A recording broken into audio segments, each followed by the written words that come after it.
ప్రముఖ సినీ నటి శ్రీమతి సంగీత గారి ప్రారంభించారు. IVF చికిత్సలో 25% భారీ discount, free doctor consultation, free ultrasound scan. 49 అంటే సంతానం, 49 అంటే సంతోషం.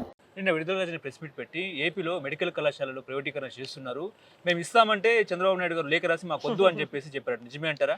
అసలు మొన్న చంద్రబాబు నాయుడు గారు ఒక మాట చెప్పారు, ఒక జీవో ఇచ్చాడు జగన్మోహన్ రెడ్డి. ఆ జీవో నెత్తి మీద ఇలా పెట్టి మొత్తం రాష్ట్రం అంతా ఊరేగిస్తానని అన్నాడు.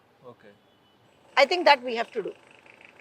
వాళ్ళు ఇవాళ రోజున 17 కళాశాలకు మేమేదో పర్మిషన్స్ తెచ్చామని ఇచ్చేశారు. కనీసం నిర్మాణ దశకు కూడా కొన్ని కళాశాల తీసుకువెళ్ళలేకపోయినట్టు ఒక దిక్కుమాల పార్టీ అది వైఎస్ఆర్సీపీ. ఇవాళ విడుదల రజని వచ్చి మాట్లాడుతుంది. నేను ఒకటే అడుగుతున్నా, విడుదల రజని గత 100 రోజులుగా ఎక్కడన్నా కనిపించిందా మీకు?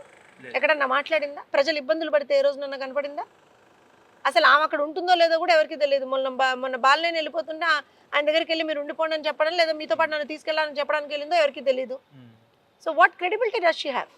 ఏం క్రెడిబిలిటీ ఉంది? ఏం మాట్లాడుతుంది? మెడికల్ కాలేజీల సంగతికి వస్తే అసలు మెడికల్ కాలేజీలని ఇవాళ రోజున మెడికల్ సీట్లను ఒక వ్యాపారంగా చేసిన జగన్మోహన్ రెడ్డి కదా. మేమేం చెప్తున్నాము, ప్రజల పట్ల మాకు నిబద్ధత ఉంది కాబట్టి, పేద విద్యార్థులు ఎక్కడా ఇబ్బంది పడకూడదు కాబట్టి ఆ దిశగానే మేము పనిచేస్తాం. నిజంగా నిన్న సీఎం చెప్పినట్టు సాక్షాత్తు శ్రీవారి ప్రసాదాన్ని కూడా అపవిత్రం చేశారా అంటే ఏం చెప్తారండి? జంతువుల కొవ్వును వాడారా? ఖచ్చితంగా శ్రీవారి ప్రసాదాన్ని, శ్రీవారి సంబంధించినటువంటి ఆ తిరుమల దేవస్థానానికి సంబంధించినటువంటి పవిత్రతకి భంగం కలిగించేటువంటి ప్రతి ప్రయత్నం వైఎస్ఆర్సీపీ చేసింది. ప్రతి ప్రయత్నం చేసింది. 1 కాదు 2 కాదు. ఇవాళ రోజున చూడండి మీరు, లడ్డూ ప్రసాదంలో వాళ్ళు అపవిత్రం చేసేటువంటి ఒక అటెంప్ట్ చేశారు. ఎందుకు చెప్తున్నానంటే నందిని ఘీ అనేటువంటిది ఎప్పటి నుంచో కూడా వాడడం జరుగుతుంది. మరి అలాంటప్పుడు ఎవరిని అడిగి, ఎవరి ఆదేశాల మేరకు, ఎవరి సూచనల మేరకు ఆ రోజు నందిని ఘీని మీరు ఇమ్మీడియట్గా ఎందుకు స్టాప్ చేశారు? ఏంటి కారణం? ఏంటి వాళ్ళకి ఇచ్చినటువంటి కారణం? ఏంటంటే మేము తక్కువ ప్రైస్ ఉన్న వాళ్ళని తీసుకున్నామని చెప్పే కారణం వాళ్ళకి ఇచ్చారు.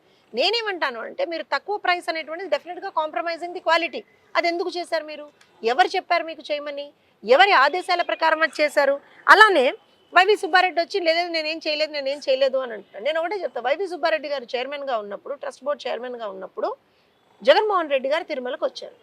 తిరుమలకి వెళ్ళినప్పుడు జగన్మోహన్ రెడ్డి గారు నేను క్రిస్టియన్ అని చెప్పుకున్నప్పుడు ఒక నాన్ హిందూ తిరుమలకు వచ్చినప్పుడు డిక్లరేషన్ ఒకటి సైన్ చేయాలి. ఎందుకు చేయించలేకపోయాడు వైవి సుబ్బారెడ్డి? ఏం ఆపింది వైవి సుబ్బారెడ్డిని?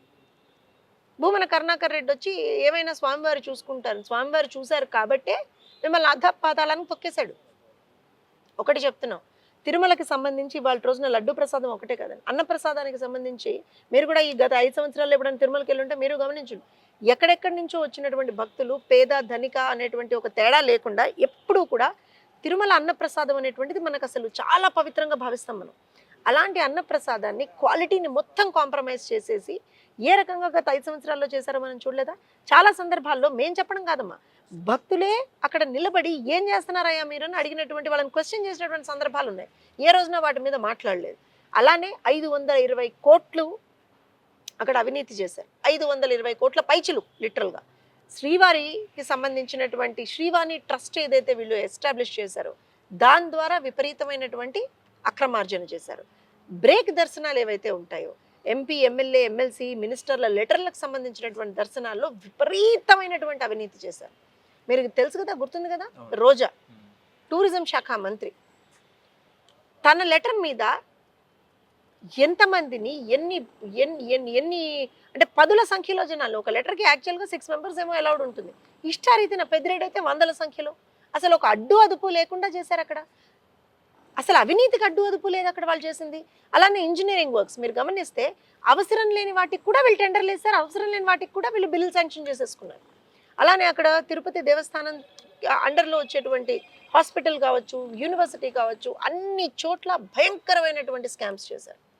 సో దేవుడు ఎందుకు ఊరుకుంటాడండి? అందున వెంకటేశ్వరుడు అసలు ఊరుకోడు. తనకు అన్యాయం చేసినటువంటి వాళ్ళని అసలు ఊరుకోడు, ప్రజలకు అన్యాయం చేసినటువంటి వాళ్ళని అసలు ఊరుకోడు. అందుకే కదా లాగిపట్టి ప్రజలు తన్నట్టుగా చేశాడు వెంకటేశ్వరుడు.